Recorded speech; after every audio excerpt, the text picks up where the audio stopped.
Olá, gente. Oi,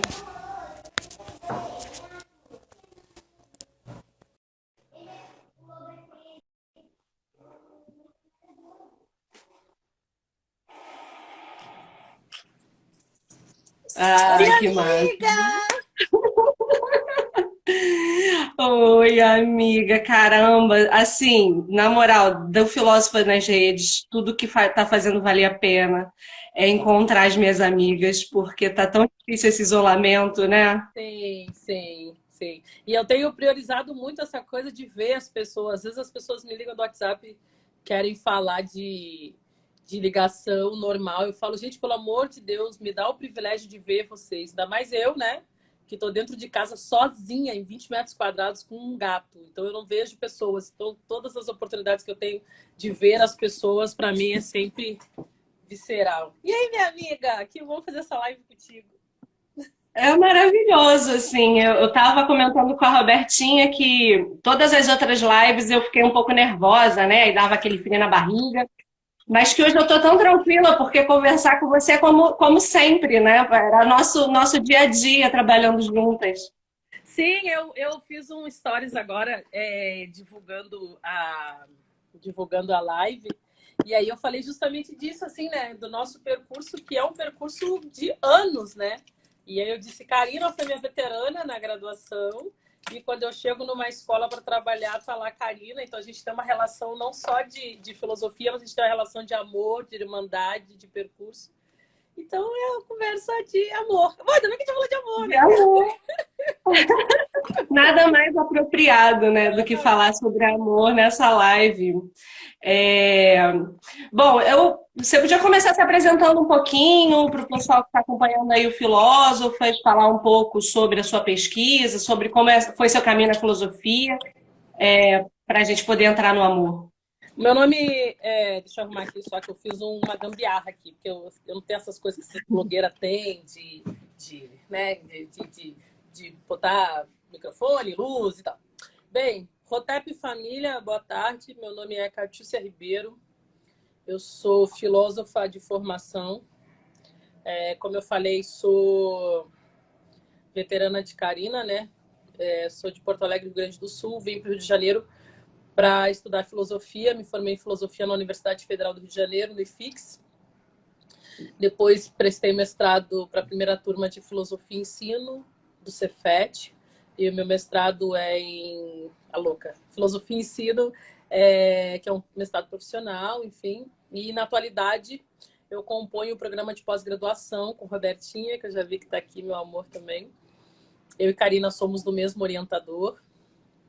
E estou no último ano, ai, dá até o medo de falar isso, mas por causa da pressão, mas estou no último ano do doutorado. Todo esse percurso, graduação, mestrado e doutorado, são dedicados à pesquisa em filosofia africana. Essa sou eu. Ah, a atualidade no IFIX a gente tem um laboratório de africologia e estudos ameríndios, que é o Gerumá, que é um laboratório dedicado a estudos de filosofias africanas e ameríndias, que eu estou à frente junto com um time de pessoas incríveis. Esse laboratório é admirável mesmo. Eu acho incrível o espaço que vocês conseguiram lá, assim, parecia impossível na nossa época de graduação, né? Sim, E a gente comentou isso na live que eu fiz com a Geórgia para o lançamento do livro, do seminário lá do encontro sobre Rosa Luxemburgo que a gente fez. E a gente comentou isso, como a gente conseguiu um espaço ali, né, uma fresta dentro dessa academia tão engessada, né, tão branca, hegemônica, europeia, e a gente conseguiu ali um espacinho para desenvolver a nossa pesquisa, né? sim, essa semana o Adoc me ligou dizendo que a Patrícia do IFIX queria me convidar para fazer uma live pelo IFIX para falar sobre filosofia africana. E aí a primeira coisa que eu disse para o Adoc foi isso, assim, se eu pudesse imaginar, né, daquele percurso de passar por vários orientadores, de pedir, né, para pelo menos ter a generosidade de ler o que eu estava escrevendo de filosofia africana, que era tão enduro, tão engessado. e que dizia que não era filosofia, enfim, que era pensamento. E aí olhar hoje, né, e ver o percurso, o salto que a filosofia africana deu dentro do Instituto, e que esse salto ele acaba pulverizando todos os processos de filosofia, todas as instituições no Brasil que tem filosofia. E aí isso me possibilitou, por exemplo, correr de norte a sul desse país para falar sobre filosofia africana. E a gente aí teve um plus a mais, que é a linha de pesquisa que a gente faz, né? Que é raça, gêneros e filosofias descoloniais. Isso é fruto da nossa luta dentro da universidade. Isso precisa ser muito reconhecido. Isso que eu falei lá no Estado, eu falei, Karina, a gente tem uma luta muito grande, uma luta que eu estendo a outras filósofas que estão aqui, né? A gente hoje conseguir discutir algo que para a filosofia era impensado, né? O lugar das filosofias africanas, o lugar das mulheres, né? O lugar... Questões que são filosóficas importantes e que nunca tiveram a devida atenção na filosofia, pelo menos essa filosofia hegemônica no Brasil. Racista, hegemônica, excludente. Enfim, eu precisava dizer isso, que senão não seria eu, né, amiga? Bom, então vamos entrar um pouquinho então, né, aonde a gente se encontrou da última vez, que foi a questão do amor. Né? A última vez que a gente se viu foi um pouquinho antes de terminar, né, a nossa liberdade nas ruas e ter o isolamento, né? E você foi na defesa da minha dissertação, que é em Clarice Lispector. Eu peguei alguns livros, né? Aliás, 2 romances da Clarice e sustentei uma ideia de que há filosofia ali pra caramba, e uma filosofia diferente, né? Uma filosofia que não é essa filosofia tradicional, platônica, né? Então, eu fico feliz porque eu lembro uma das coisas no meio do nervosismo da defesa, que eu lembro que você comentou assim, foi quando o Marcelo, eu acho, da banca, falou sobre o amor, né? A parte que eu falo sobre o amor, na noção da Clarice, e você comentou que era justamente, ia de acordo com o que você estava pensando para o curso que você estava propondo sobre o amor,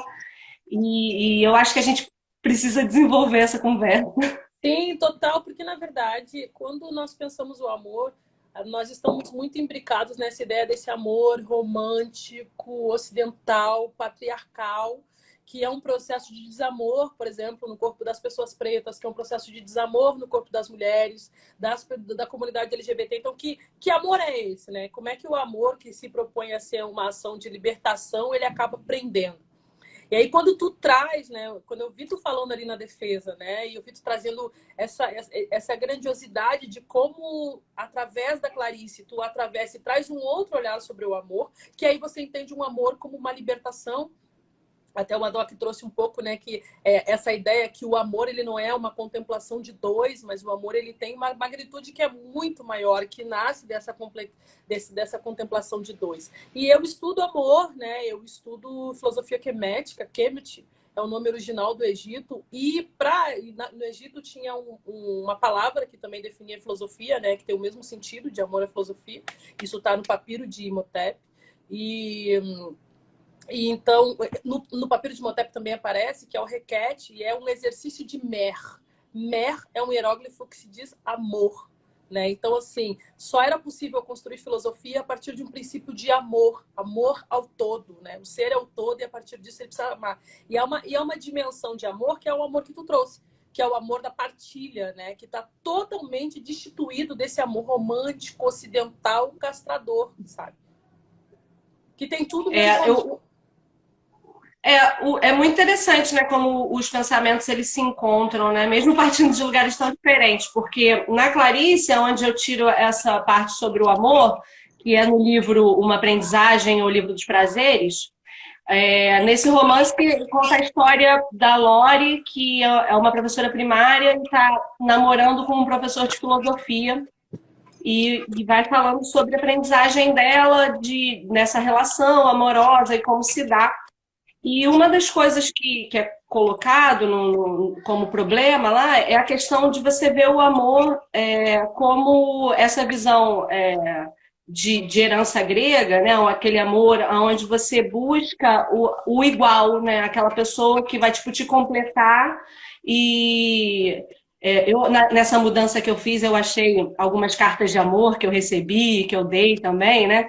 E uma delas eu falava, era um diálogo, e uma das coisas que a gente falava que era para ter o amor precisa que a gente mate o nosso narciso, né? Que é essa necessidade da gente procurar um reflexo. Então, que o amor, na verdade, ele não é esse reflexo. Você não tem que buscar alguém que é igual a você, mas que o amor ele vai se dar nessa ponte de você se abrir para o que é diferente. E não por aquilo que apenas vai afirmar as suas certezas, né? Então, o amor, ele é uma libertação porque ele faz com que você cresça a partir dessa interação com o outro, né? Com o outro que é diferente e que você vai tomar como algo determinante para a sua existência, né? Que vai fazer com que isso é você tão incrível, porque quando eu abri aqui no computador, porque eu estou te vendo sem o óculos, eu leio aqui os comentários, então eu não consigo ler. Mas eu aprendi a amar quando eu me libertei do amor, né? Olha que loucura, assim. E eu comecei a pensar nisso, assim, o quanto durante muito tempo, e aí algumas pessoas falam aqui, por exemplo, o espírito da intimidade, que é um livro de uma filósofa chamada Sombofo Somé, que ela tem um livro que é Exercícios Espirituais na busca do amor. Só que ela traz uma dimensão do amor, que é um amor dentro de uma das várias perspectivas africanas, né? Porque quando a gente fala de filosofia africana, nós não trazemos a filosofia africana como um polo específico, mas a África é um continente, então ela produziu diversas filosofias. E uma das filosofias que a Sombofo Somé nos apresenta, nos presenteia, é a possibilidade de você entender como o amor como partilha. Porque, por exemplo, e aí o amor é uma dimensão do espírito, né? Que não é essa dimensão corpórea, material, porque esse processo existencialista, esse processo ocidentalizado, na qual nós fomos configurados para experimentar a vida, ele precisa da materialidade das coisas. Então, quando tu traz uma dimensão de amor, que é uma dimensão do amor do espírito, né, você automaticamente fica meio perdido, assim. E então a Sombofo Somé, ela traz assim, o amor, ele não está na ordem de se apaixonar, conhecer alguém, se apaixonar, ser a metade da laranja e viver enlouquecidamente. O amor está na ordem de você trilhar um caminho com essa pessoa e se potencializar enquanto pessoa. E aí a Sombofo Somé traz isso, né? E aí ela traz que o amor é um amor ao espírito.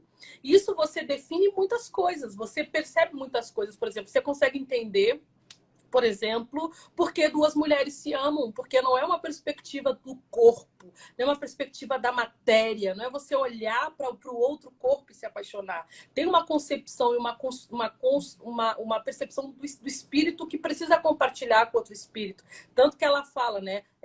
Um espírito ao outro espírito dá um sentido ao espírito da intimidade. E essa intimidade, ela é uma intimidade de partilha. O amor ele precisa ser partilhado. Se o amor ele não é partilhado, você está exercendo tudo menos amor.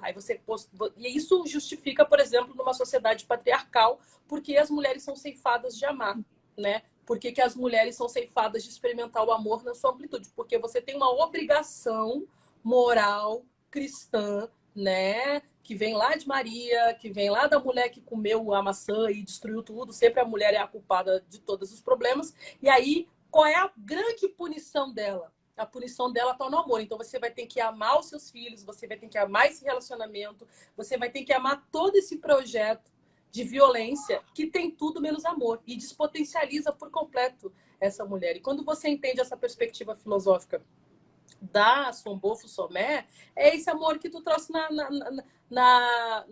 Clarice, né? Que é essa ideia, tipo, primeiro que é uma dimensão que quando tu entende o amor quanto um espírito, você precisa primeiro entender o seu espírito, amar a si mesmo, né? Vir com esse processo de grandiosidade do teu ser e aí depois você consegue dividir com ninguém. Seres incompletos não completam ninguém, né? Então não tem como você olhar para uma pessoa e esperar que essa pessoa dê conta de coisas que são suas, assim.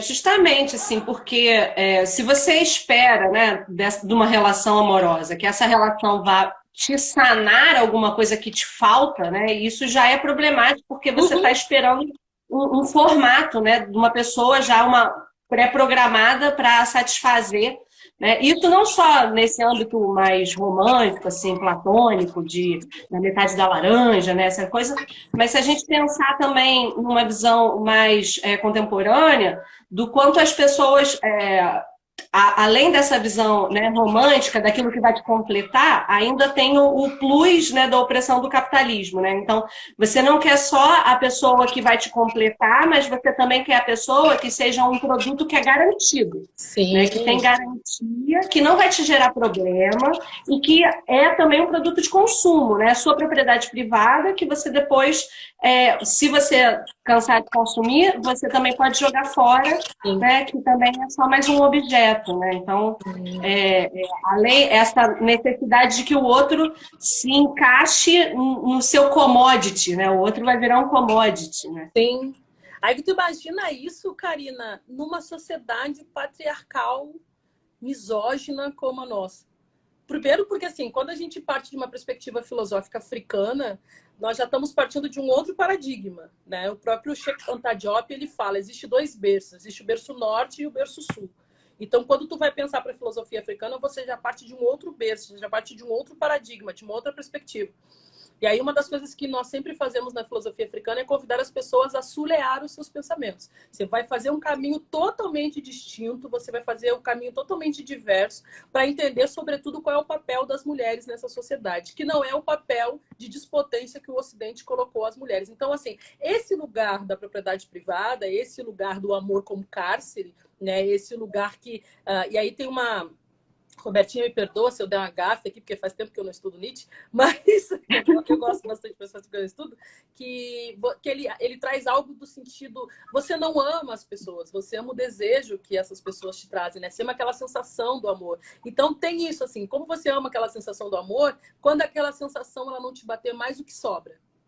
Quando numa perspectiva de uma filosofia que destitui essa ideia do amor romântico, de amor como partilha, o amor, ele sempre vai vigorar. Por que eu e tu, a gente se conhece há tanto tempo e a gente se ama até hoje? Porque a gente tem um relacionamento de amor de partilha, entendeu? E a partilha, como diz o filósofo Amenhotep, ele traz o seguinte, né, que você tem uma travessia para fazer. Se você tem lugar na sua cabine, convide para fazer essa travessia. Que a travessia é o barco da vida. Em meio ao mar envolto, você tem uma travessia para fazer essa travessia. E nessa travessia você vai passar por diversos desníveis, mas ainda assim você precisa estar equilibrado dentro dessa balança. Quando você pensa o amor nessa dimensão, você vai entender que há vários conflitos dentro da relação de amor, mas não deixa de ser amor. E essa partilha pressupõe partilhar, não pressupõe dominar. Então, é uma dimensão de amar que é totalmente diferente do trouxe Platão, mas, por exemplo, o que é o Eros, né? O que é o amor, o que é essa ideia de amor contemplativo. E esse amor contemplativo, esse amor platônico que todo mundo faz, ele é extremamente violento, por quê? Porque você cria um ideal de amor. E é esse ideal de amor que a gente precisa destituir, porque esse ideal de amor ele é muito violento, ele é tudo menos amor. Com certeza, sim. Uma das coisas que eu tenho pensado bastante, né, esse isolamento tem feito a gente refletir bastante sobre as nossas relações sociais e principalmente sobre as relações amorosas, né? Sim. E uma das coisas que eu tenho pensado bastante é justamente sobre isso, assim, como a gente precisa ver o amor não como uma questão de completude, mas sim como uma questão de construção. Né? Uma ideia de construção, de perspectiva de vida, daquela pessoa ser necessária para a sua construção enquanto pessoa, enquanto visão de mundo, né? E traçar isso, você falou, né, desse caminho, né? Eu gosto muito dessa metáfora da ponte, né? Que é o que o Bauman usou naquele Amor Líquido, né? Que a relação é uma ponte, né? Então você tem que saber para onde você está indo. Assim. Nenhum engenheiro começa a criar uma ponte sem saber o seu destino. Né? E esse destino ele precisa ser esse compartilhamento de tarefas, de construção, de perspectiva, inclusive ética, estética também, né? Porque senão você cai também naquela coisa do que eu estava falando, né? Desse amor contemporâneo, no qual o outro te serve para alguma coisa, né? Principalmente a mulher, né? Ela te serve para te fazer um ambiente de casa agradável, porque ela cuida da casa, né? Ela te serve para educar os filhos e ser o exemplo de família, né? Então, não da pessoa se completar, né? Tipo, a mulher completa o homem, já que a mulher é da casa e o homem provém. Né? Mas o contrário, né? Você precisa compartilhar e construir junto, né? Então, eu tenho pensado bastante sobre isso. Não, isso é extremamente importante, porque assim, ó, quando a gente para pensar, né, o quanto esse ideal de amor ele é violento para as mulheres, né? Tu para pensar assim, por exemplo, assim, o que é e aí eu vou te provocar mesmo, assim, né? Eu vou te perguntar aqui, que até é mãe, e tem um modelo de maternidade que é um modelo de maternidade que eu admiro, que não é essa maternidade romantizada. Mas tu imagina como esse ideal de amor, ele é violento, primeiro que ele coloca as mulheres no lugar de mãe, né? Você precisa ser mãe, porque se você não é mãe, você não experimenta o amor verdadeiro é o amor da maternidade. Isso é um ponto, que é um ponto que precisa ser destituído. E segundo, quando você está pensando essa ideia de quanto esse amor ele é castrativo, essa mulher ela tem o dever de amar todo esse modelo que foi imprimido sobre ela. Então, ela tem o dever de ser mãe, ser mãe é padecer no paraíso, então você tem que criar todo um modelo de maternidade. Tipo, você não tá afim hoje, tá ligado? Você não tá afim. Porra, não tô afim de ser mãe hoje, só que você não pode sair desse lugar, porque não é entendido esse lugar como partilha. Porque se você partilha com essa criança, se você partilha com essa mãe, tô dizendo que meu áudio tá baixo, deixa eu aumentar um pouquinho aqui. Melhorou? Quando você partilha com essa outra vida, você também partilha a ideia de dizer para essa criança, né, ou que você também é uma mulher e que você também experimenta amor. E o amor como partilha te tira da carga do amor, que é esse amor castrador, esse amor violento, sabe? E aí tem uma questão que a gente precisa entender também, que o amor, ele parte de uma perspectiva de um amor como um ato político, né? Você precisa entender o amor como um ato político. Por que é tão importante quando a gente fala, por exemplo, para uma sociedade ceifada de qualquer tipo de perspectiva que é a população negra, quando você fala que o amor preto cura? Porque a primeira coisa que foi tirada da população negra durante o maior crime da humanidade, que foi o processo de escravização, é o amor. A própria Bell Hooks fala isso, né? O impacto da escravidão no ato de amar. Então, assim, é esse amor que não imprime sobre os corpos das pessoas negras que, por exemplo, você justifica todas as violências que ao longo do tempo são imprimidas sobre os corpos das pessoas pretas. Porque se o amor está dentro de uma perspectiva de um ideal de humanidade, de um ideal judaico-cristão, onde estão as pessoas pretas no amor, né? Com certeza, né? E eu acho muito interessante porque eu, né, como eu tenho tantos filhos, são 4, né? Isso é um assunto que me interessa muito e, de fato, assim, a maternidade, ela carrega um peso social que não é só esse da mulher desejar ter filhos como se isso fosse a autorrealização, mas também a pressão da sociedade de fazer com que isso realmente justifique a existência da mulher, né? Então, por exemplo, eu já ouvi falas do tipo, mas tudo que você quer é um homem que cuide dos seus filhos, né? Isso que vai te fazer feliz. Eu falo, não, peraí, assim, eu não sou só mãe, né? Eu sou mulher. Antes de ser mãe, eu era mulher antes, né? Então, não é meu ideal de felicidade, de relação amorosa, não é ter um pai para os meus filhos, né? E isso eu vejo assim, enquanto mulher branca, e lendo um pouco sobre essa questão das mulheres negras, eu fiquei pensando muito mais nisso, porque a mulher negra ela é posta nesse local de força, né? Então, a questão da violência na maternidade com a mulher preta é muito mais cruel e absurdo, por exemplo, na questão do parto humanizado, né? A mulher branca chorou, recebe a anestesia. A mulher negra não. A mulher negra ela só aguenta a dor, né? As mulheres negras estão mais propensas porque tem todo um lugar, né, Karina, que é um lugar de animalização que tem uma responsabilidade muito forte nessa filosofia que está aí, né? Por exemplo, assim, quando você pega uma perspectiva de mundo, que é uma perspectiva de mundo racional, ancorado num princípio que você precisa pensar para existir, você cria um modelo de humanidade. Quando você cria um modelo de humanidade, você não está criando só um modelo de... Você não está criando só um modelo de humanidade, você está criando um princípio de perspectiva de mundo. Então, assim, nasce ali, né? A racionalidade é a base do racismo moderno. Porque quando você para pensar uma sociedade que não coloca a razão como elemento primordial, mas a razão, ela dialoga com os sentidos, e os sentidos para a população negra, né, para uma perspectiva filosófica, ele não nos enganam, né? Os sentidos, eles fazem parte desse constituinte do ser. Aí você faz o quê? Você cria um modelo de humanidade. Tudo que não é humano é animalizado. Se não é humano, é animalizado, passa por esse processo de zoomorfização, né? Que é o processo de animalização. Então, os corpos das mulheres negras, eles são esses corpos animalizados, né? E é por isso que todos os xingamentos, historicamente, que são imprimidos sobre as pessoas negras são xingamentos animalizados, como macaca, enfim, tantos outros. E isso imprime uma realidade de como se olham as pessoas pretas no mundo. Então, as mulheres negras, elas vão ser mais fortes porque elas são animalizadas, elas são mais brutalizadas.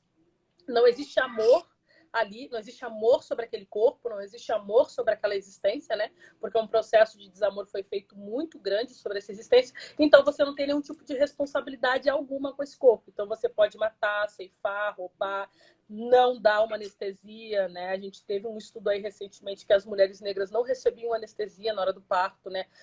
Recentemente também saiu um dado que a terceira causa de morte materna no SUS era a violência obstétrica. Então a gente está falando, assim, né, de que corpo que merece esse cuidado nesse momento de romantização das mulheres. E aí, quando eu falo que essa mulher, ela precisa não estar nesse lugar romântico da maternidade, eu não estou negligenciando todas as violências depressivas que assolam contra a mulher. Eu estou dizendo que é isso, as mulheres não são só mãe, entendeu? E aí tem uma outra coisa que eu venho tentando pensar na tese também, é que mulheres que não têm filhos biológicos também têm a capacidade de gestar outras potências de vida.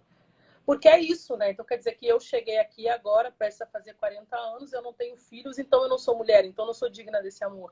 Onde está o meu lugar? Qual o ideal de realização? Será que o meu ideal de realização realmente é a maternidade? Ou é gestar a potência de outras vidas, né? Usar outros modelos de maternidade, assim, né? Que aí a própria Oyeronke, que é uma pensadora africana, que ela vai falar o lugar da Iá. E esse lugar da Iá não é o lugar da maternidade. Inclusive, ela diz que a maternidade, o lugar de mãe, é criado pelo Ocidente justamente para despotencializar o lugar das mulheres, né? Que não necessariamente precisa ser o lugar E aí justifica, por exemplo, muitas coisas. Por exemplo, a própria depressão pós-parto, para muitas mulheres, não todas automaticamente, passa por esse processo, muitas das vezes, desse estranhamento. Mas você tem um dever moral de amar e amar aquele ideal de maternidade. Exatamente, né? E aí é uma pressão, e isso tem um monte de comentário aqui, Sim, eu tô... mas um dos comentários que eu queria voltar, perguntaram, a Maris Bey falou sobre a questão da depressão do pós-parto, né? Que tem mulheres que são negligentes com relação às crianças e tudo. E eu, por exemplo, eu tive depressão pós-parto do meu primeiro parto, quando eu tinha 19 anos, né? Quando eu tive a minha primeira filha.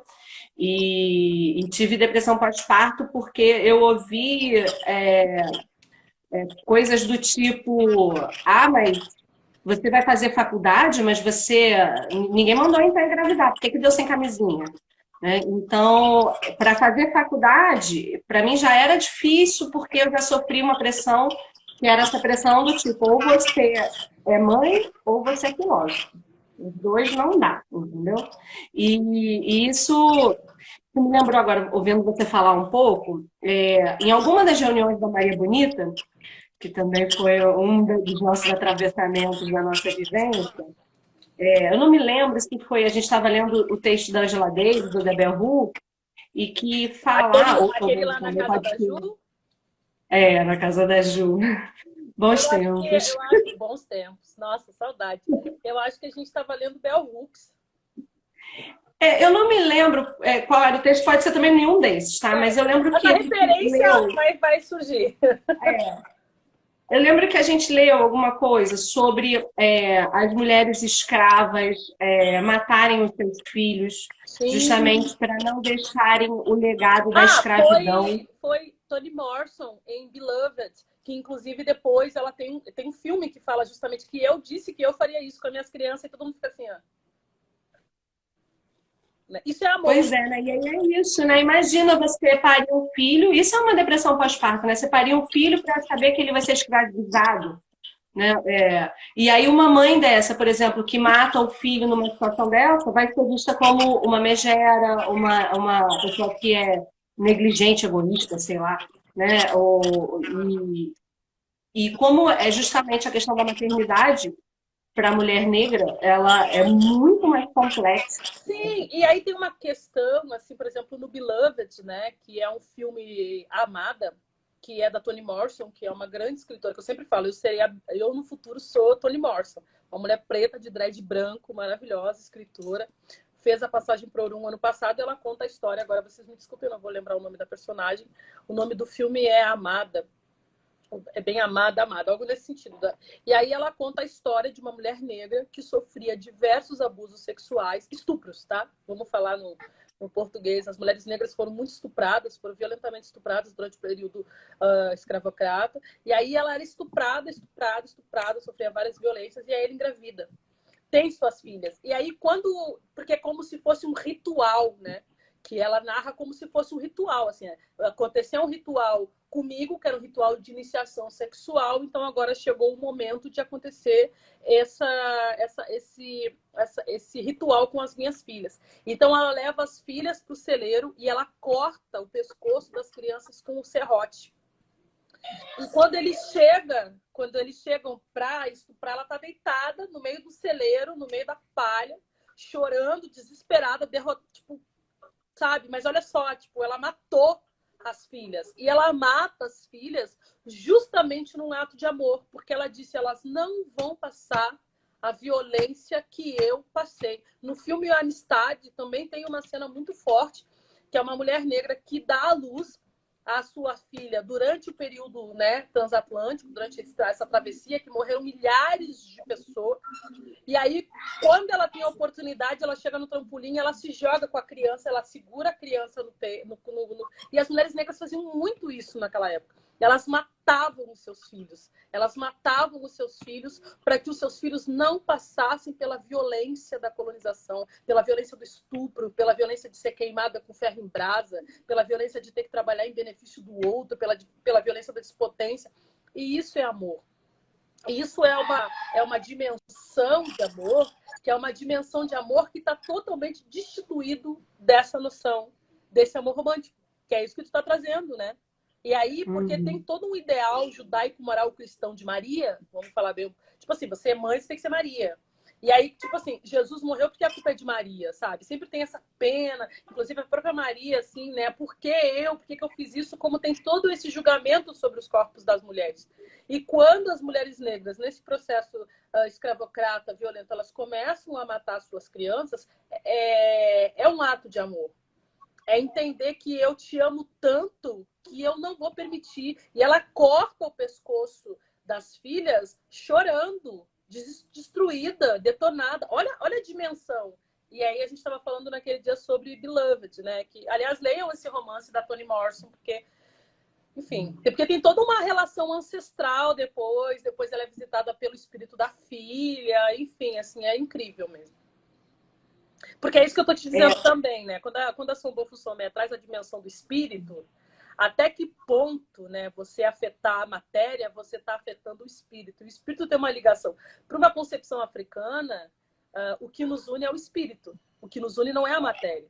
Então tem uma dimensão de amor, que é uma dimensão, sobretudo, porque dentro de uma perspectiva quemética, por exemplo, o ser, ele não está descolado dessa ideia do mito, né? Essa destituição que a filosofia faz de mitos e logos, uma perspectiva filosófica africana, ela não existe, porque eu sou coexistência da ancestralidade, eu sou o todo, eu sou o cosmos. Então tem uma dimensão de correlação de mundo com a ancestralidade, que esse filme mostra isso. Ela destitui, ela faz desaparecer a matéria, mas ela tem uma relação com o espírito, né? Que é uma outra dimensão de amor. Eu acho maravilhoso você estar falando, assim, porque, né, uma das coisas que a gente tem de diferente, que é incrível na nossa relação, é que eu sempre fui materialista, né? Sim. E, e esse isolamento, eu tenho pensado bastante sobre isso, até a partir do livro do Davi Copenau, né, que é do céu que eu Sim. tenho lido. E isso tem mexido bastante comigo, assim, sobre essa questão mais espiritual, né? E não física, não material. E uma das coisas que eu pensei hoje, né, pensando sobre o amor e revisitar a Clarice, que eu não vejo desde que eu defendi, que eu meio que briguei com ela, que já chega, já deu muito. Amiga, ó, se isso te consola, eu defendi, a gente está em 2020, eu defendi 2017, desde 2000, agora que eu estou dando um curso de filosofia africana, que eu fui revisitar o material para dar o curso, eu não mexi. Aí que é muito louco isso, né? Aí eu falei assim, gente, mas só um pouquinho, eu sou mestre nisso, eu estudei, me debrucei nessa pesquisa e deixei, falei assim, tá, eu lembro que eu falei para ela, você vai ficar aí um tempo que eu vou descansar, e esse tempo perdurou muito tempo. Então, aí eu fui revisitar a Clarice e abri o livro, né, a aprendizagem, e a primeira parte que apareceu para mim foi a parte que a personagem, a Lori, ela, numa a única parte do livro, ela tenta rezar, Uhum. porque dentro do aprendizado dela, ela justamente está pensando em como essa ligação do amor tem a ver com uma parte maior, né, de existência num todo. E aí eu abri justamente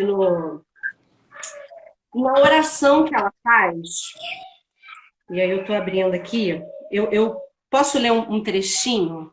Ih, deu a bolinha.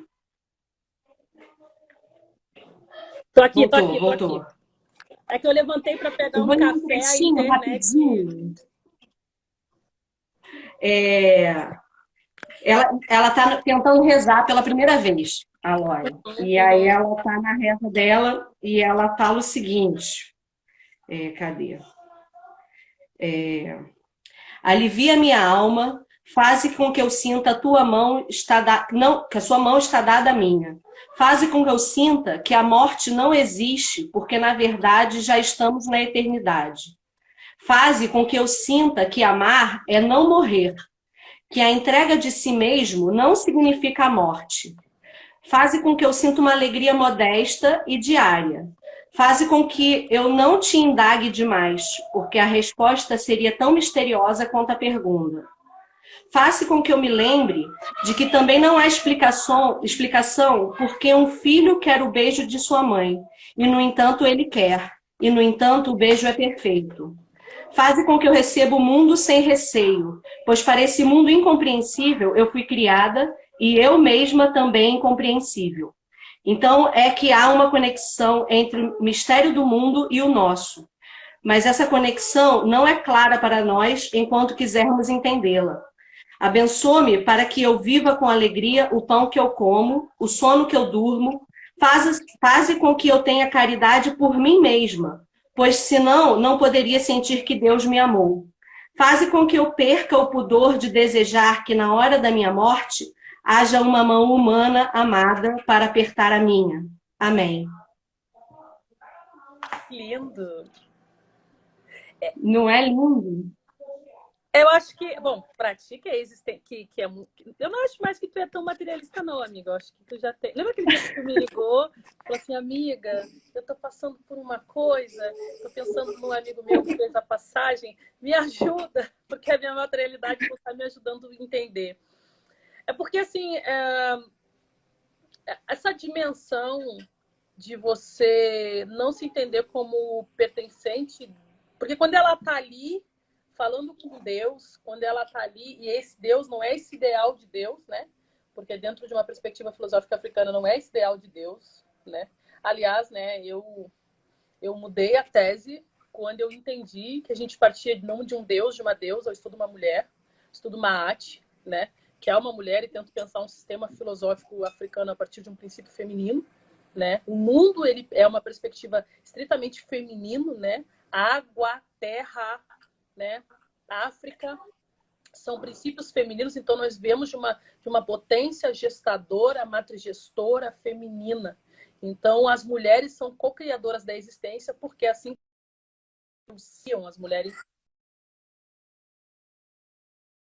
Não, tá aí, tá me vendo? Voltou. Não, e aí, essa dimensão de você entender que você é uma grandiosidade, você é uma amplitude, sabe? E é uma dimensão que, quando você entende que você é uma amplitude, você sai desse lugar singular, sabe? Isso me incomoda muito, esse lugar singular individual. E aí eu acho que é por isso que ela consegue ter uma perspectiva de amor. Quando eu te vi na tese ele falando, porque eu falei assim, é isso. E quando você tem uma dimensão de amor, como tem uma dimensão, agora você lendo isso para mim, então entende que ela tem uma dimensão, que ela se reporta não somente a ela para compreender o mundo. Então ela não é só individualizada, ela não é singular. Então se ela é o todo, ela tem uma dimensão de amar que é uma dimensão que é muito maior. Quando a gente fala desse amor como partilha, é entender que é uma dimensão muito maior do amor e não essa dimensão, sabe, essa coisa compacta, egoísta do amor, sabe? Gosto muito de falar de amor, né, Karina? Se deixar aqui, a gente vai falar de 4 horas esses dias aí falando de amor. A Robertinha falou, uma live de 5 horas está precisando. Robertinha, minha boneca, tô cheia de saudade. Ai, não vejo a hora da gente acabar esse isolamento, fazer nossos encontros. E aquele dia, eu louca, dormi, as gurias fazendo reunião e eu falando lá no coisa. Tu também não participou. Não foi, só vi no dia seguinte, estava dormindo, até eu acordo às 6h30 da manhã, cara. Tem que ter muito amor para aguentar isso. Ai, Karina, eu tô falando deles, eu achei o máximo. A gente morre. Ai, cara, a criança é muito boa. Mas, É muito bom. Assim, amiga, eu acredito que essa noção de amor que tu traz em Clarice, eu acho que tem esse diálogo do amor como a gente pensa, você começa a entender o amor como uma libertação, né? É bem isso que você falou, assim, é uma noção de amor que ela não tem a ver com o indivíduo, né? O amor, ele vai fazer com que você, na verdade, transite, né, nessa existência. Então, não é o eu que vê um objeto amado e que parte daquilo ali, né? Na verdade, nem o eu existe. Né? Não existe esse eu. Essa ideia, quando a gente está pensando numa filosofia que é médica, por exemplo, o eu, essa ideia do eu, europeu, é uma perspectiva, né, que não dá conta de uma realidade de mundo africana da filosofia. Quando você pensa numa filosofia africana, que você pensa que você é coexistência, então, por uma filosofia que é médica, acreditava-se que você tinha alguns elementos que te ligavam a Maat, que é a deusa do ordenamento divino, que ordena a tua existência, e a partir dessa existência você cocria nessa existência. Então você tem uma relação muito... Você justifica, por exemplo, o Teófilo Obenga, que é o filósofo que eu estudo na tese.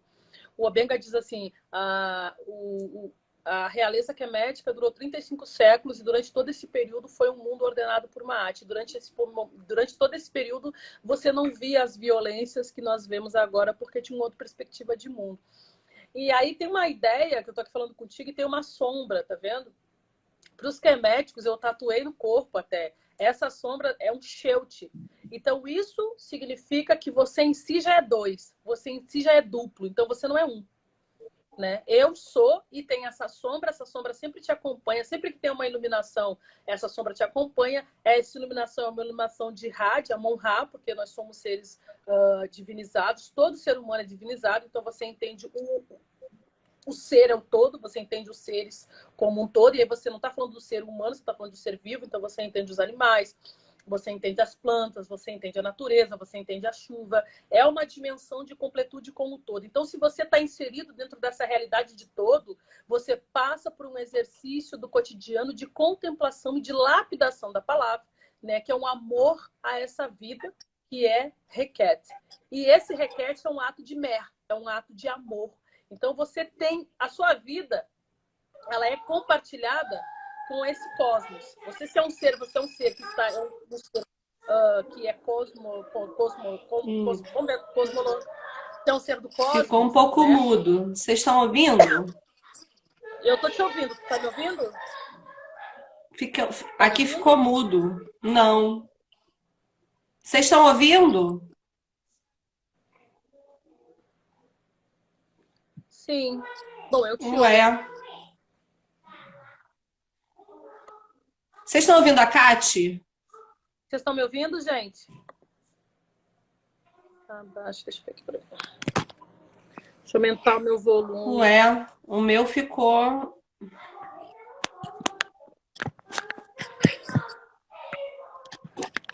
Não sei por que eu parei de te ouvir. E agora, amiga? Deixa eu tentar uma coisa aqui. Tá. Deve ser no dela. Ué, eu fiquei. O meu deu uma travadinha e você aí parou de ouvir.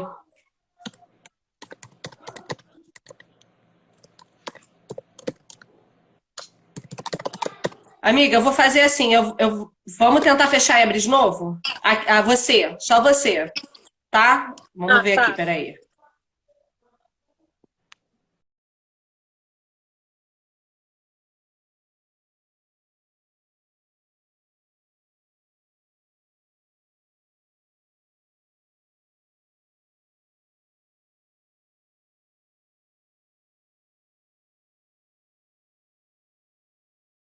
Vou chamar você de novo, Kátia. Vamos ver se. Eu não sei o que que deu aqui. Vamos ver se.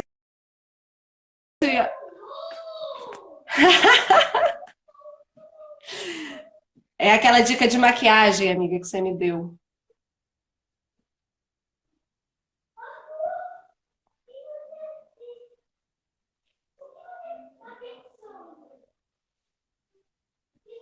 Vamos ver se.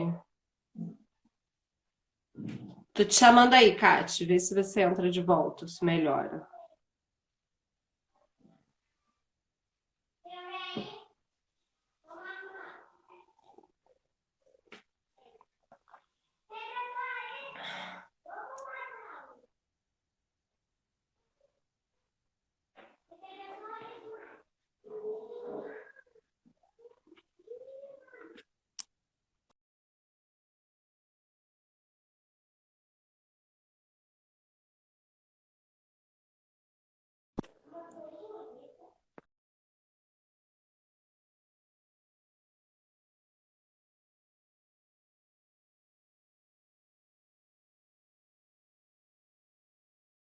Deixa eu tentar ver se vai.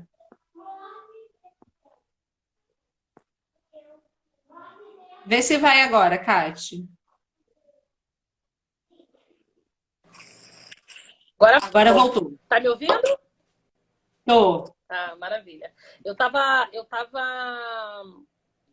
explicando como se dá essa concepção do amor, né? O amor, ele não pode ser pensado dentro de uma perspectiva individualizante, porque, por exemplo, para a filosofia quemética, quando a nossa mãe está no processo de gestação, né? Quando ela está, por exemplo, quando tu estava gestando tuas crianças, o primeiro elemento que ele recebe é uma gota de sangue. Essa gota de sangue forma o coração dessa criança. E essa gota de sangue com esse esperma, né, desse homem que também vem com sangue, porque ele também recebeu essa gota de sangue no momento da gestação, você daí já cria, a partir dessa concepção desses dois, você cria um terceiro. Então você tem uma ideia de uma ontotriádica, né? É uma perspectiva ontológica de um sujeito que nasce de 3 elementos, dele e de mais 2. Então, em si, você já não é um, né? Você já nasce dessa continuidade. Por exemplo, eu conheci um professor ano passado em Luanda, quando eu estive lá, que ele diz, inclusive, que o princípio de Ubuntu nasce aí, quando você partilha a sua existência, a sua experiência de existir com outro ser, esse ser já nasce com 2, já nasce com 3 e assim sucessivamente. E aí, em seguida, você recebe alguns elementos. Um dos elementos que eu estava contando é o Sheut, né? Que é a sombra.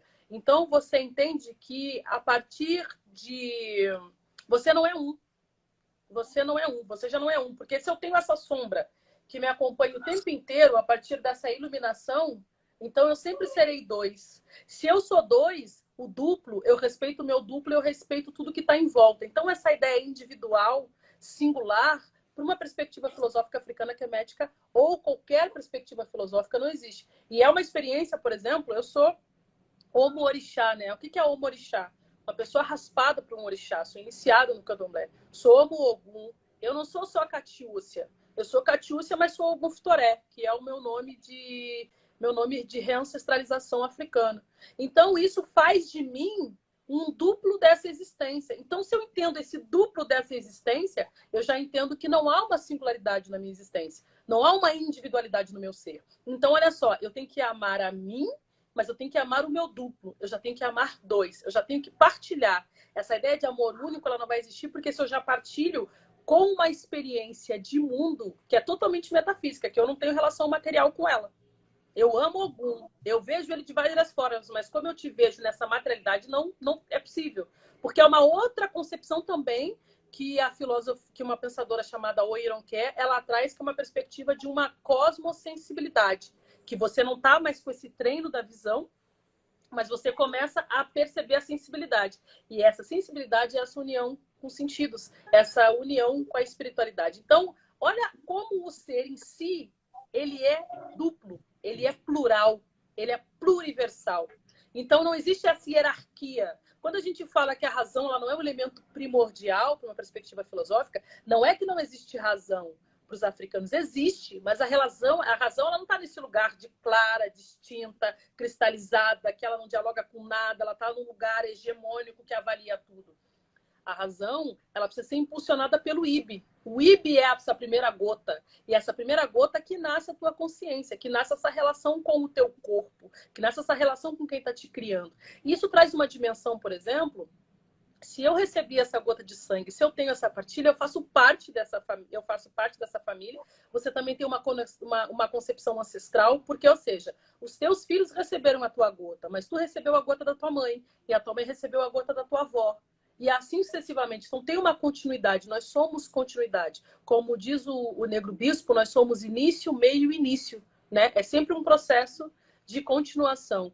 Então, essa singularidade, essa individualidade, ela não existe. Então, a experiência do amor, ela é uma experiência que, em si só, no ato da criação, quando você permite que o seu corpo tenha essa doação, você já está partilhando o seu corpo com essa gestação. Então, você já está aprendendo a amar na partilha. E isso é algo que você traz para a sua convivência do cotidiano. Então, você entende que esse amor singularizado, isso é meu,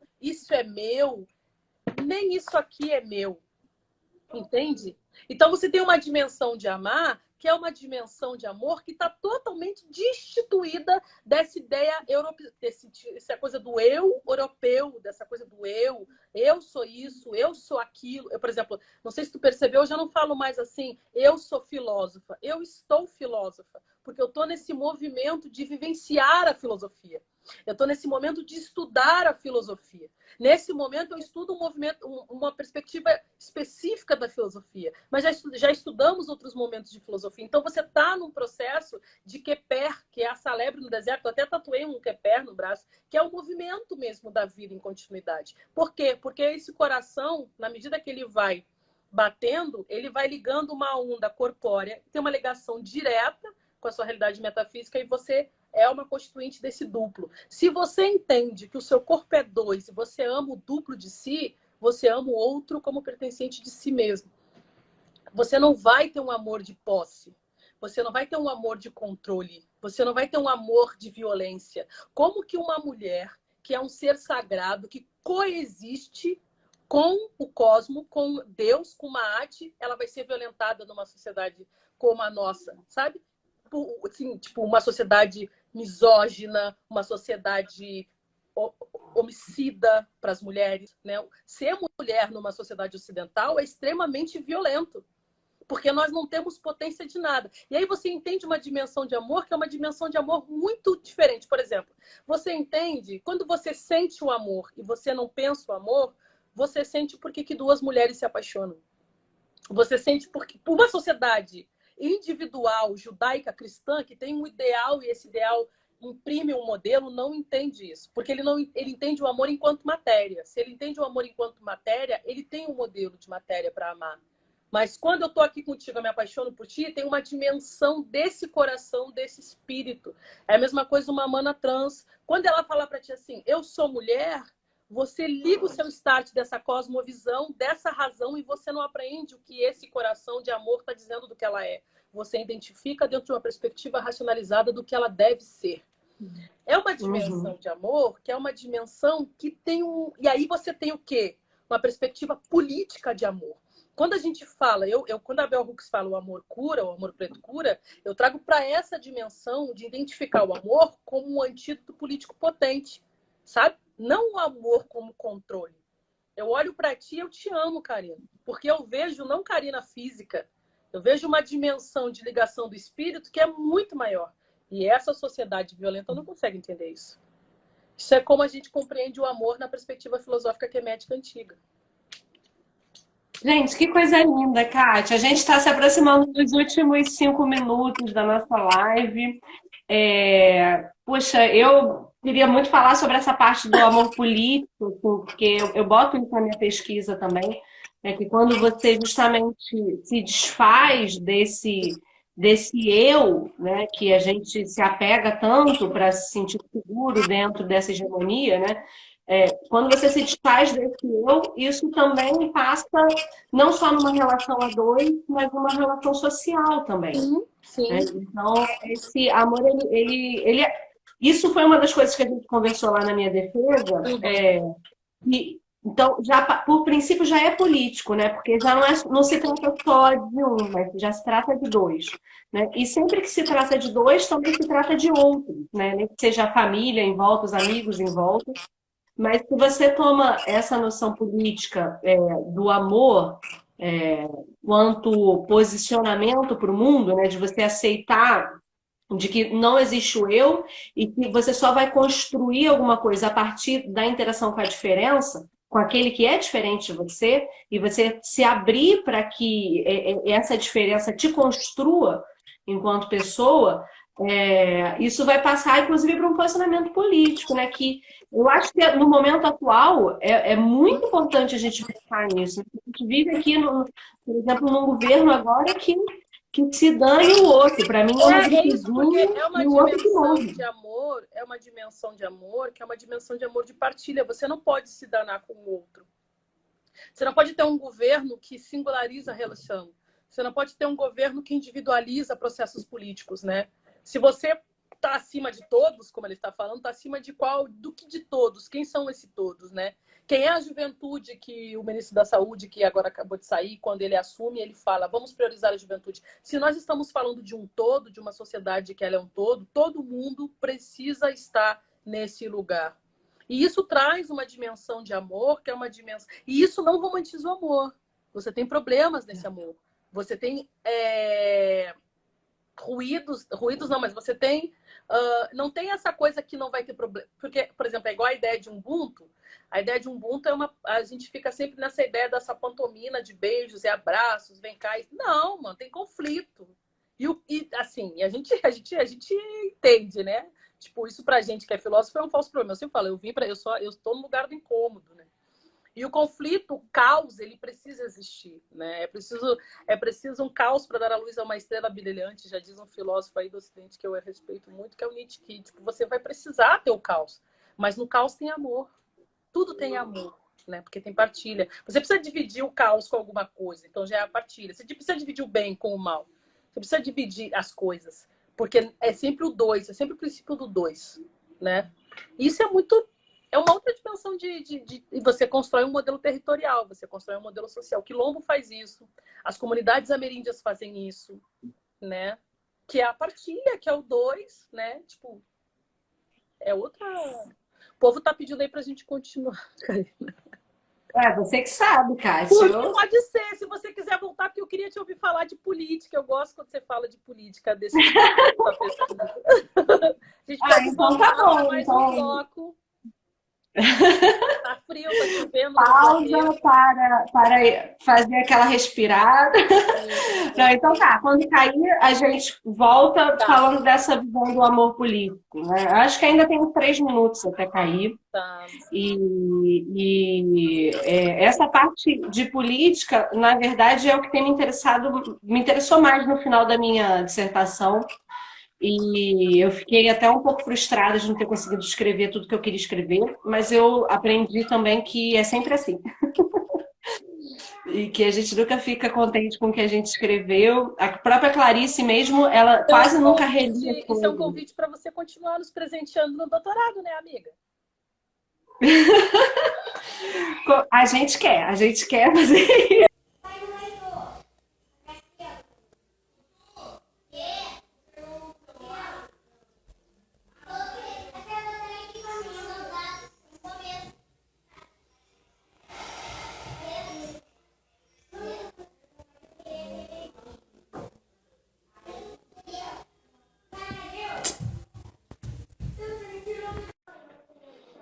Estamos voltando. O pessoal tá entrando aí.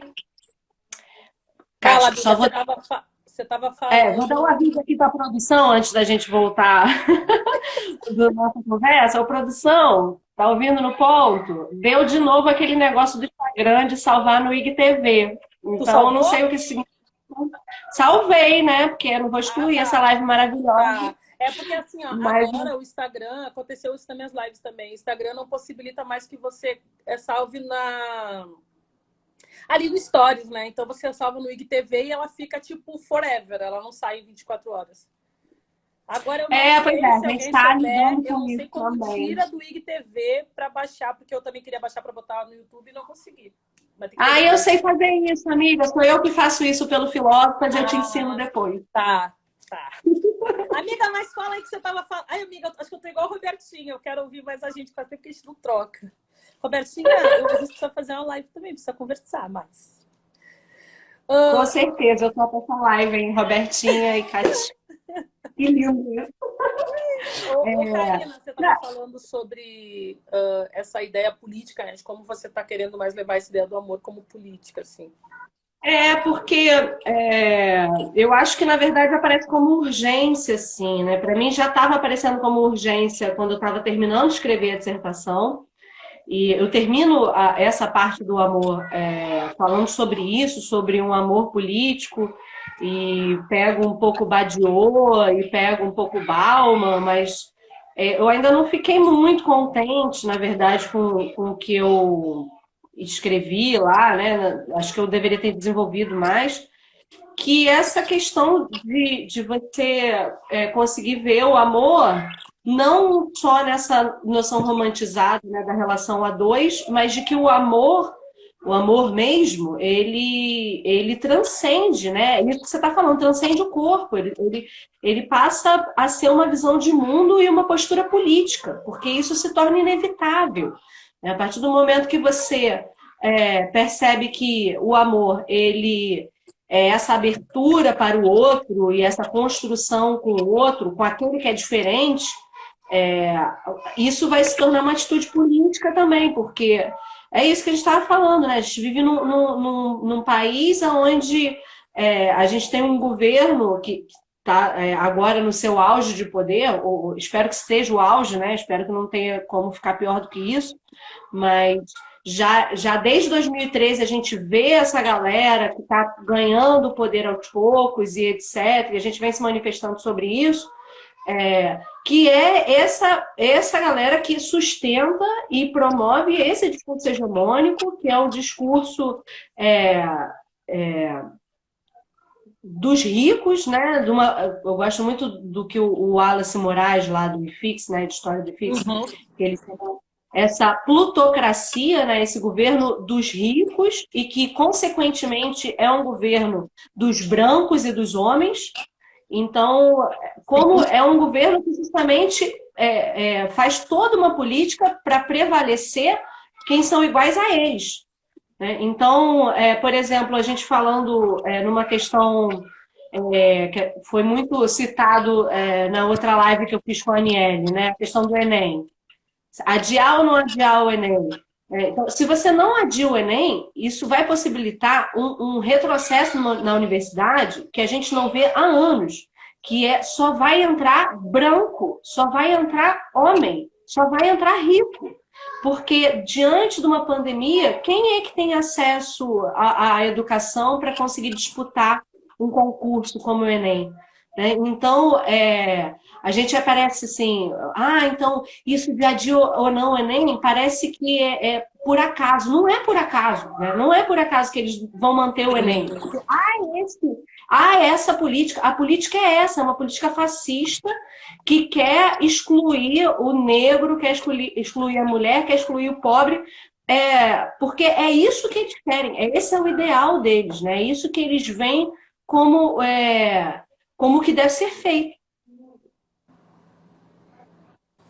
Isso que tu tá trazendo é uma noção que é muito, muito importante. Primeiro, assim, eu respondi esses dias, né, que eu fico muito, muito puta quando começa nesse rolê de... Primeiro que como se as pessoas não soubessem o que elas estão fazendo, né? Elas sabem muito bem o que elas estão fazendo.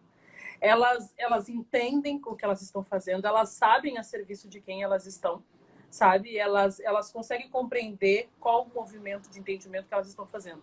Então, é uma noção de governo que sabe por que não vai adiar o Enem. É uma noção de governo que sabe o que está fazendo. Eu ouço as pessoas falarem assim, pô, igual quando aconteceu essa semana, ou semana passada, não lembro, com Regina Duarte, ela é louca. Não, vamos parar de patologizar pessoas que sabem muito bem o que estão fazendo, a serviço de quem estão fazendo e como estão se movimentando. É um governo que quer manter um status quo intocável, né? Desde sempre.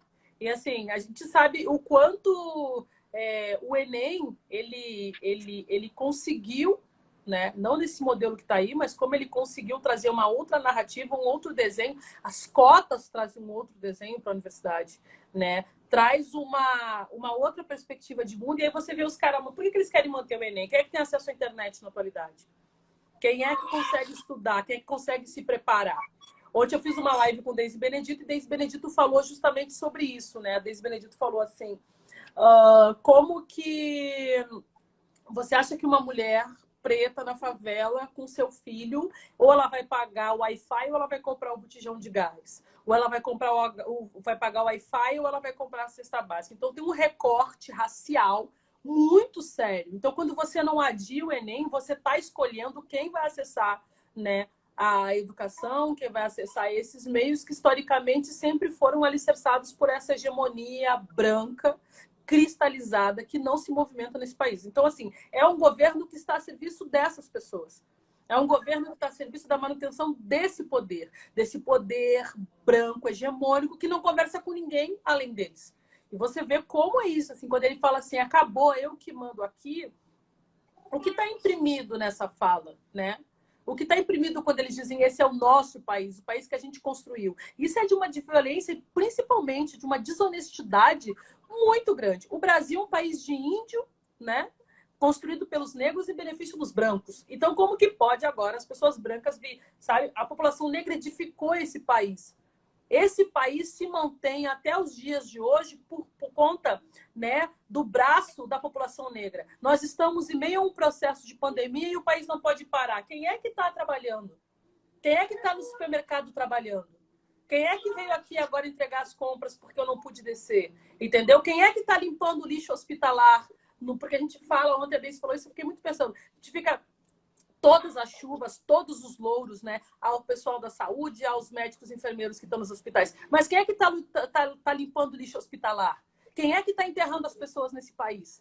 Quem é que são os coveiros? Nós estamos falando de uma população que sempre teve totalmente negligenciada pelo racismo nesse país. Aí, quando nós temos uma perspectiva de estudar que não dá ao preto nenhum tipo de emancipação, mas te dá a possibilidade de algum tipo de dignidade, sabe? De você conseguir ter um emprego um pouco melhor. E aí você quer negar, por quê? Porque você precisa... O Brasil é um país extremamente colonial, racista.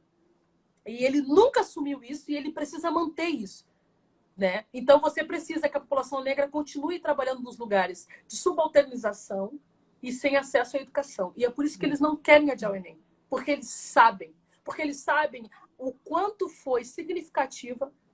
Aí eu sempre falo isso, o quanto foi significativa a presença da população negra nas universidades. Porque quando tu chega na universidade, tu chega com a tua demanda.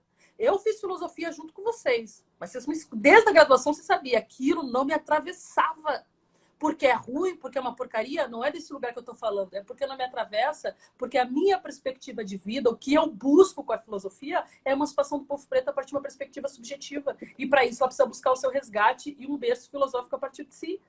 Então, a gente está falando que há um impacto significativo quando pessoas pretas entram na universidade, quando as pessoas ameríndias entram na universidade, quando as mulheres entram na universidade, quando a comunidade LGBT entra na universidade. Você faz um impacto, você faz uma transformação. Só que é um país que não quer sair, sabe, do berço colonial. O Brasil não quer sair desse lugar. Não quer deixar de ser província de Portugal nunca, porque ele se beneficia disso. Sabe? Desde 1500 teve mais invasão do que descobrimento, já canta o grande samba da Mangueira. Com certeza, sim. Para mim é muito interessante ver como se dá essa política, que é uma política, né, racial, porque faço parte dessa mistura doida, né? Que é meu pai é boliviano, minha mãe é cearense, minha prima é mineira e eu sou carioca, né? Então é tipo aquela música, né? Meu pai era paulista, meu avô pernambucano, eu sou um pouquinho de cada, né? E a minha vivência com a Bolívia, me dá um. A gente já conversou algumas vezes sobre isso, né?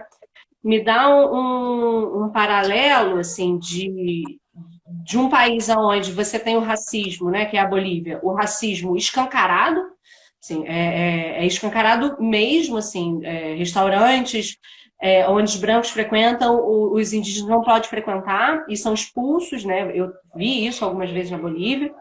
E aqui no Brasil o racismo ele é um pouco diferente, né? Ele é do tipo, ele não é tão claro que nem na Bolívia, apesar de estar ficando, né? Tá ficando.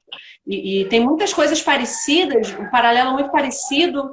Eu vi uma fala do Boulos, que a minha amiga Dini me mandou, e que ele faz esse paralelo do que está acontecendo na Bolívia e o que está acontecendo no Brasil, e é muito, muito parecido, assim.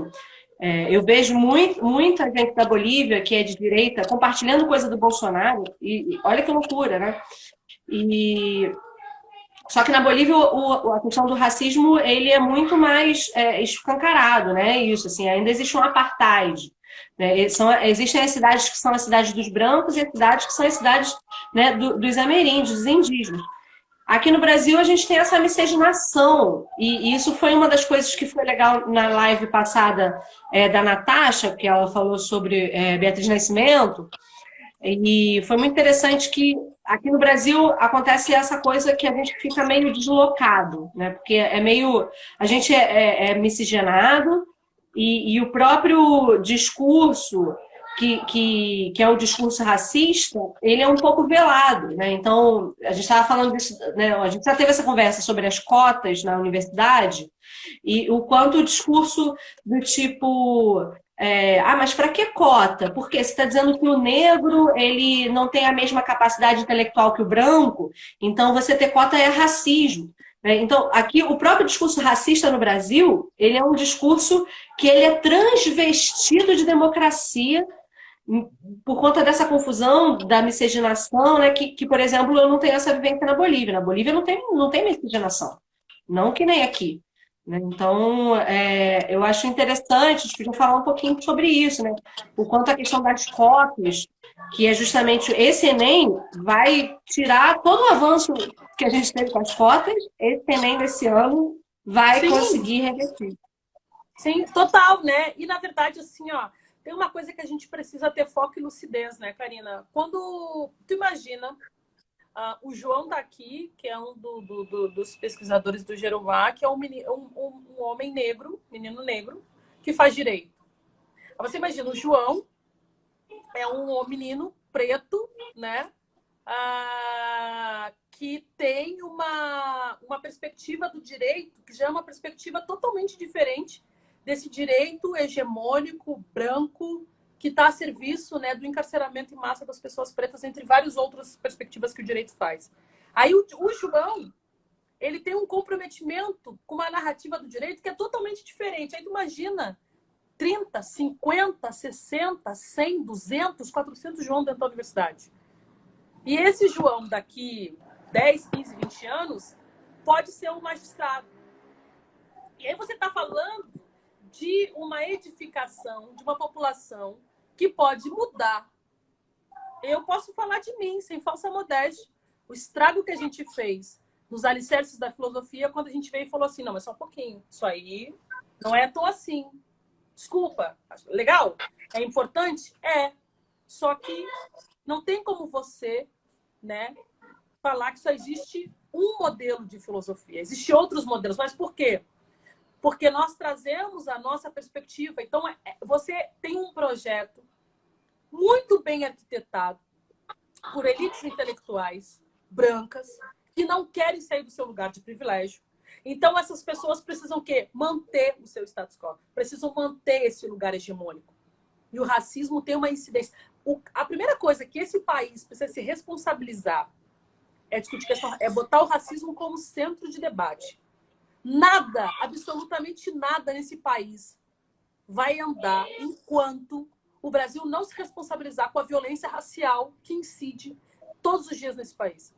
Porque é isso. Vocês já falaram assim, a gente tem um programa, um Café com as Pretas, e falaram assim, tudo vocês racializam. Mas é lógico. Nós estamos falando de 54% da população que é preta. Aí você pega a população ameríndia, dos povos originários, e o controle do país está na mão das pessoas brancas. Então você precisa entender a estratégia que é você não adiar o Enem. Porque você impede que pessoas pretas, que pessoas pobres, que a comunidade ameríndia, que as mulheres... Você vai, né, ceifando a participação de uma camada desse país que precisa ser violentada, destituída para a manutenção de como esse país ele é configurado.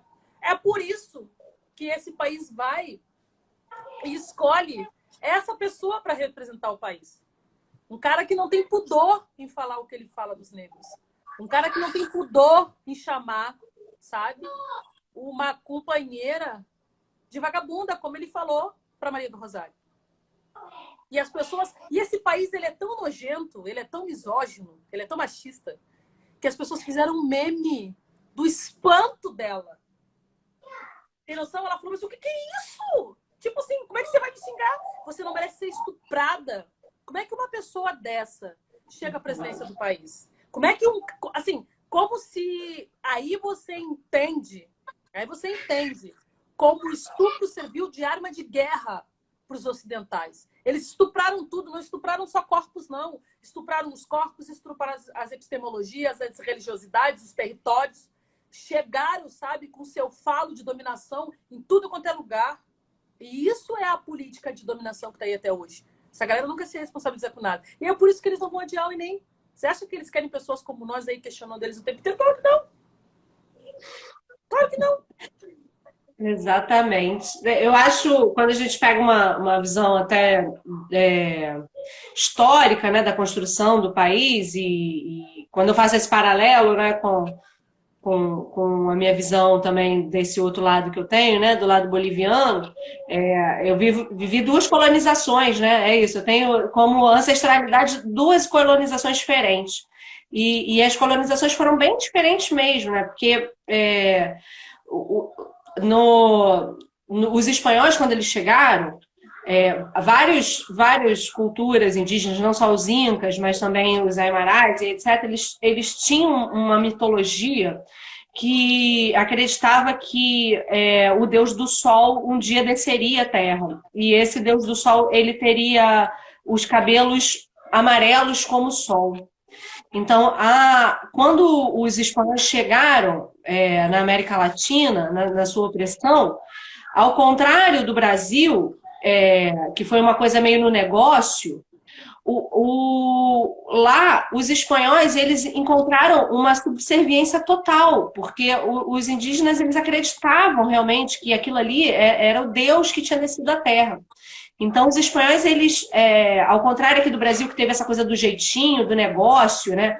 E a miscigenação, e o português que vai lá e se envolve com a indígena, e que também se envolve com a escrava, na América Latina não aconteceu isso, né? Não tão absurdamente como aqui. Então, a coisa era bem dividida, porque os espanhóis se aproveitaram disso, né? Eles se aproveitaram desse endeusamento. Então, eles escravizaram não só pela violência, mas pela fé, e que não foi uma fé que eles trouxeram, foi a fé do próprio povo que já existia lá.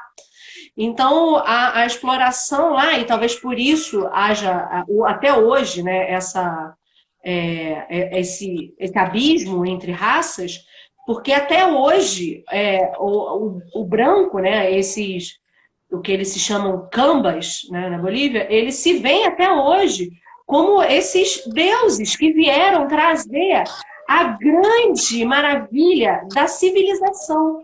Uhum. Então, eles se portam assim, né, como se eles são superiores. Inclusive, eu vi isso, porque Amiga, fala, não, continua que eu quero te ouvir, que eu quero pegar um gancho do que tá falando, fazer uma provocação.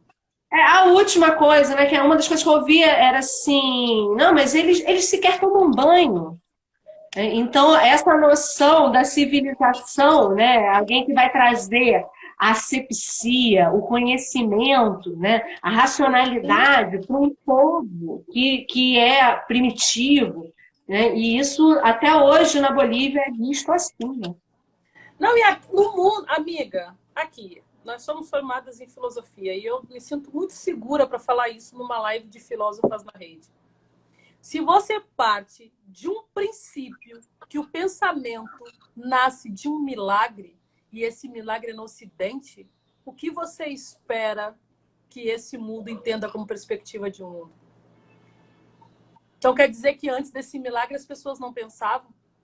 Quer dizer que antes dessa perspectiva de mundo os ameríndios não pensavam? Os asiáticos não pensavam? Se o conhecimento, se a perspectiva, se pensar a vida a partir de um milagre do Ocidente, então o Ocidente é, sobretudo, a salvação de tudo. Porque eles descobriram a forma de pensar a vida. Então o mundo é a partir deles. Entendeu? Nós estamos falando de uma negligência de existência de pelo menos 5.000. Estou sendo generosa. Hein? Porque já existia filosofia, papiros filosóficos. Lembra da Juliana? Contra papiros não há argumento. Amiga, você jogou os papiros na cara dele? Você falou que você falava, lia papiro? Sim. Ah, mas contra papiros não há argumento. Tipo, cara, a gente tá falando de papiros. Eu adorei aquele dia. Tu falou isso pra ele, cara? Eu falei, Juliana, ele vem me questionar. Eu tive que ler uns papiros pra ele. A Juliana, bom, mas contra papiros não há argumento. Tipo, a gente tá falando de papiros de 2.770 anos antes da Era Comum. Que milagre é esse? Um milagre de homens? Um milagre ocidental? Aí você começa a entender. Entendeu? Cadê as pessoas pretas? Cadê as mulheres? Cadê a galera que sente para existir e não só pensa? Entendeu? Você vai entendendo. Tudo nasce ali. Tem um filósofo chamado Mongobi Ramose que ele fala que a colonização ela estava ancorada em pelo menos 2 pilares. O pilar da colonização e a filosofia. Quando você fala que, entendeu? Porque é isso, o milagre, o mito do milagre ocidental, que veio dos homens. Então, amiga, é tudo muito bem... que justifica exatamente isso que você está falando. Aí quando você lê, por exemplo, eu vou voltar, amiga, para a gente continuar a nossa leitura em paralelo, vou voltar, porque eu agora estou lendo desse aqui, ó. Peguei para ler uma citação, estou dissecando o Abdias do Nascimento, mas vou ler em paralelo o Davi Copenau. Mas quando tu para ler o Davi Copenau, que você entende uma perspectiva de mundo que é totalmente diferente. Você vai dizer, certo? Que é isso que o Robertinho está dizendo. Esse mito calcado, ancorado no epistemicídio, um mito que mata tudo. Ó, eu sou o centro.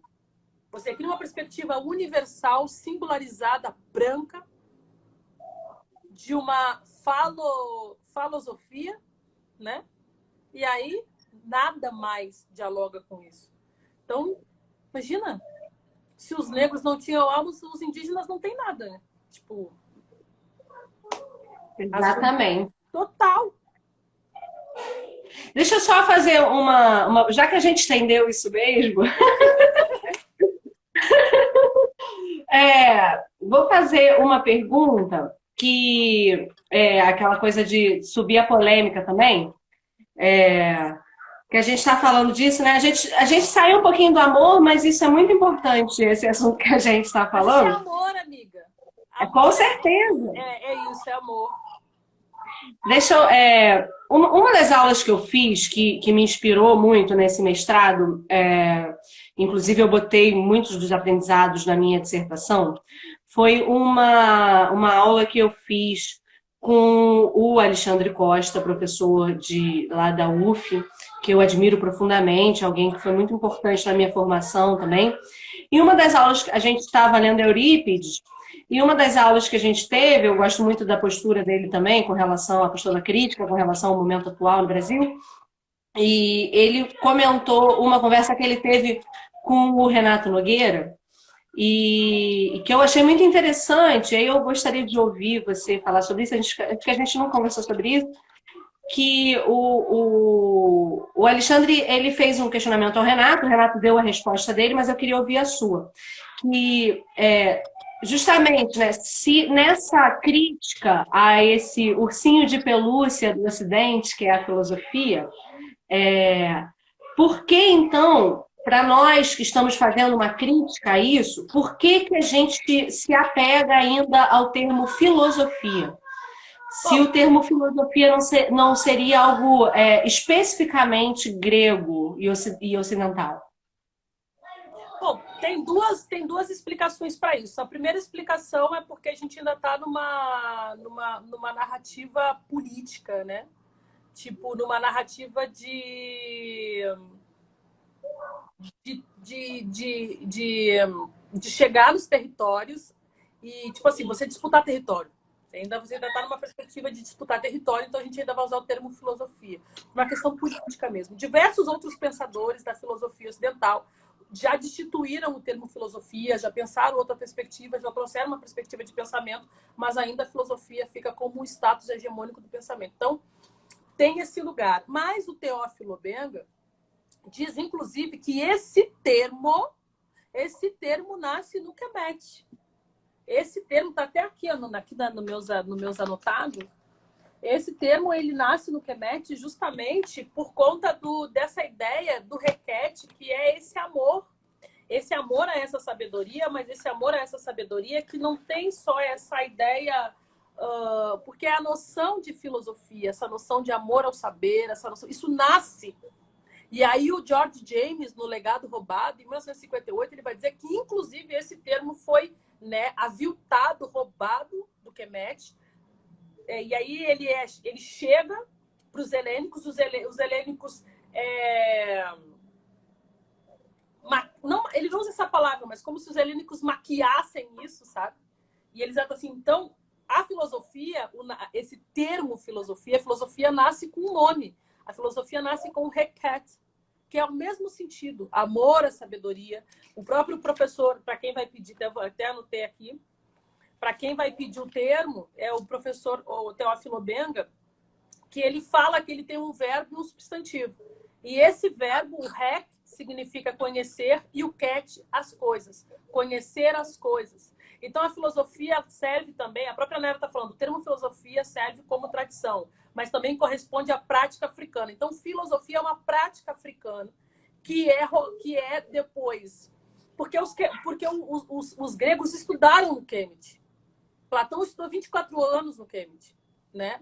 Aliás, o próprio George James, ele é mais ousado, que ele diz o seguinte, ele diz que nem que o Aristóteles tivesse vivido 300 anos, ele conseguiria dar conta do volume de escritos que ele tem, que isso é fruto do seu pupilo, Alexandre o Grande, que vai ao Kemet, rouba esses saberes e traz para a Grécia.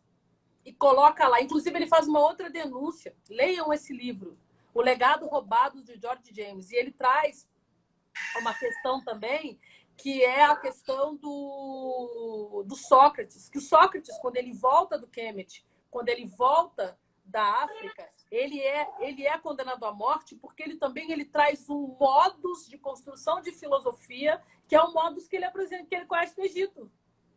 Que é essa filosofia da partilha, que ele chega, né, e entra nesse conflito com os sofistas e traz uma outra noção de conhecimento. Então, é essa relação mesmo que é o que a Nayara está falando, que tem essa correspondência, essa correlação com uma prática africana de conhecimento. Então, a filosofia, ela não nasce com os helênicos. A filosofia, ela nasce em Requete. R-E-K-H-E-T. Requete. E aí voltamos ao amor. Como que você exerce filosofia? Num exercício puro de mer. É um ato investigativo, é um comprometimento epistemológico, é uma ideia de compreensão de mundo. Então, essa noção, por isso que é extremamente violenta essa noção do milagre. Você está trazendo um milagre para uma sociedade que se alimentava com um conhecimento filosófico. O Teorema de Pitágoras não nasce com Pitágoras. O Teorema de Pitágoras nasce com Imhotep. O próprio George James, não, esse físico que faleceu por último, agora me esqueci o nome dele, o Stephen Hawking, numa breve história do tempo, ele fala, inclusive, que para o Aristóteles escrever a Físis, ele vai para o meio das pirâmides, porque ali tem um cálculo físico. Inclusive, eu estou estudando agora, minha louca já está estudando para o pós-doutorado. Pós-doutorado eu quero fazer em astrofísica. Louca. Eu vou estudar astrofísica justamente por isso, porque só se produz filosofia a partir de um princípio físico, porque você tem essa relação com a metafísica é quemética. Tá entendendo? Então, assim, Requete, ela é uma prática de filosofar, mas não é só uma prática de filosofia, é uma prática de experiência do amor. De amor a essa toda a compreensão do ser que eu te trouxe. Então, você está trazendo... E aí você exerce uma ideia de seba, que já tem nos papiros antigos, que aparece em Amenemop. E seba é sábio, tradução para sábio. Então, você está trazendo uma dimensão. Por que a gente está reivindicando filosofia? Porque a gente está também tratando uma perspectiva epistemicida, da negligência de uma história que foi dada ao Ocidente. E aí, quando o Renato diz que o Ocidente, que a filosofia é o bichinho de pelúcia do Ocidente, é justamente porque se você mexer no verdadeiro conhecimento filosófico, você vai entender que esse modelo de filosofia grega, por isso que os gregos, a nossa denúncia, quando a gente está falando de filosofia, que é racista e tudo mais, é a filosofia da contemporaneidade. Porque se você for lá nos gregos, inclusive, eu não gosto de dar fonte sem estudar bem, mas o Santoro me deu um texto esses dias sobre...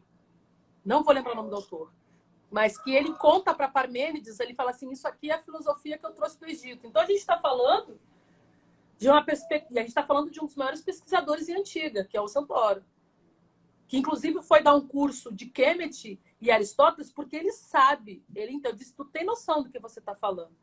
Então, essa dimensão, por que se traz filosofia? Por que filosofia? Por que essa pergunta? Eu ouvi isso, Karina, dentro do instituto onde a gente estuda. Por que esses saberes outros quer receber o nome de filosofia? Eu virei para a professora e falei assim, você está de sacanagem, né? Tá de sacanagem com a minha cara. Você vai exercer epistemicídio comigo aqui na minha frente? Por favor. Por que esses saberes outros não? Porque esses são os saberes, os verdadeiros saberes filosóficos. O legado quemético, o Kemet não foi um princípio da história. Kemet foi um legado. E aí, a própria Nayara, que é uma pesquisadora das filosofias iorubás, da estética africana, tem a mesma narrativa, a mesma compreensão para trazer a filosofia que nasce, né, nos berços africanos e nos iorubás. Então, assim, a gente está falando de uma prática filosófica, né, que são totalmente africanas. Tudo é água. Claro, os caras estudavam filosofia no Nilo, como é que tudo não vai ser água? Muito bom. Falando um pouquinho sobre essa ideia, né, de quem foi o primeiro a utilizar esse termo filosofia, eu lembro que uma das primeiras coisas que isso também me fez, né, pensar, me refletir, numa das primeiras viagens que eu fiz à Bolívia, de viagem mesmo, né? De sem ser ir para ver a minha família, ver minha avó e etc., de pegar a mochila, botar nas costas e ir. E aí eu fiz um mochilão Bolívia até o Peru, até Machu Picchu, e a gente visitou Aí é algumas o mochilão que eu tenho aldeias. sonho em fazer, amiga, que é o mochilão na América Latina, mas vamos lá. Eu preciso voltar para lá, assim, isso para mim é o que tem mais me movido. A gente conversou sobre isso, né? Como para mim a questão da ancestralidade dentro desse isolamento está me tocando como mais do que qualquer coisa, assim. É isso. A Clarice eu peguei hoje desde a minha defesa, assim. De fora, a única coisa que eu consigo ler é isso, assim, é a minha ancestralidade, que é essa ancestralidade que é ameríndia, que vem da Bolívia, que vem dessa opressão, e, e eu tenho estudado bastante sobre isso, né? Tenho lido isso, e uma das coisas que, né, voltando ao que eu estava falando, que me tocou sobre isso é que foi, sei lá, em 2007 que eu fiz esse mochilão e viajei, fui para alguns povoados indígenas e alguns deles, o guia, né, turístico, que era um local, né, era alguém totalmente da comunidade, ele mostrou que também lá na Bolívia e no Peru existem, historicamente comprovados, conhecimentos muito antes da Grécia, conhecimentos matemáticos. E esses conhecimentos, esse guia, ele comparava justamente com o Egito, você olha, assim, é muito antes da Grécia, a gente está comparando aqui a ideia de que a matemática surge mais ou menos aqui no mesmo tempo que no Egito. E aí a gente vê isso, né? Que os europeus se intitulam como milagre, mas que não tem milagre nenhum, porque se a gente for colocar historicamente, né, a gente tem comprovações históricas em diversas outras sociedades que já tinham matemática, por exemplo, né, como um conhecimento racional, sei lá, por assim dizer, antes. Mas uma coisa que eu fiquei pensando sobre isso é sobre essa necessidade de se provar como o povo mais sábio, sabe? Aquele que pensou primeiro, que é pioneiro, é uma coisa meio meritocrática, sabe? Não, e Do tem uma tipo, coisa que o Renato traz muito, que é um processo de helenofilia, né? Chega a ser um processo de fobia, um processo assim, você imagina, todo mundo vai lá, mas eles não vão a lugar nenhum. Tipo, sabe assim, todo mundo vai lá. Não, todo mundo vai lá, todo mundo vem aqui. Nós somos o centro, né? O centro do mundo. Aí você está falando de uma expansão de mundo, né? Um mundo que tem vários continentes, que tem várias perspectivas de mundo. Cientificamente, datadamente, historicamente, a humanidade nasce na África, né? Nações negras e culturas, civilização e barbárie do Cheikh Anta Diop, inclusive Mo Diop debruçou a vida dele, Cheikh Anta Diop debruçou a vida dele para comprovar e para destituir a egiptologia, porque depois há uma canalice branca, que é a egiptologia, que chega para o quê? Para embranquecer os conhecimentos africanos. Então tem que entender, porque entender que a contribuição quemética para o mundo, ela foi um legado, e esse legado precisa ser resgatado.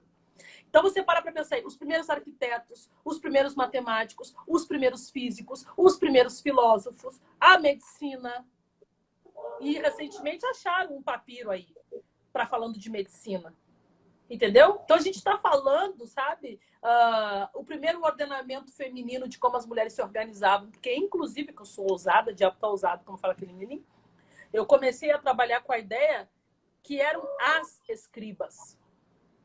Eram as faraós. Porque se era uma perspectiva de mundo feminina, eram as mulheres que ensinavam. E aí as traduções, elas são tão violentas que elas vão e também, né, dão ao homem esse crédito. Então a gente está falando de uma perspectiva estritamente epistemicida, castradora, violenta. Porque se você tira a história de um povo, você tira tudo desse povo. A cultura é o nosso sistema imunológico, como fala uma filósofa que eu gosto muito, que é a Maren Baane. Ela diz assim, o que o Platão construiu é extremamente importante, mas para eles, funciona para o Ocidente. O problema é que isso torna-se, né, o que tangencia as relações no mundo. Aí você imagina, Grécia aparece no mapa, sei lá, em 300 e alguma coisa. O Kemet existe pelo menos há 17 mil anos. E antes de Kemet tinha uma outra civilização que era Kush. Então a gente está falando, ó, o Rio Nilo existe há milhares de anos. Como que pensar a vida, sabe? Como que pensar a perspectiva de mundo nasce com os brancos? Isso é louco, cara. Exatamente. É isso que eu tava, né, que eu fiquei pensando, assim, como esse discurso do milagre, né, é esse discurso do mérito, né, do tipo, conhecimento nasce aqui. Então, não nasce. Vocês roubaram o conhecimento e tomaram o legado para si, né, e reproduziram e utilizaram esse conhecimento, na minha visão, da pior forma possível, assim, cancela. O termo agora, cancela. Sim, o Ramose faz isso. Eles usaram esse conhecimento para matar, roubar e destruir, para escravizar. Onde não chegou a espada, chegou a cruz.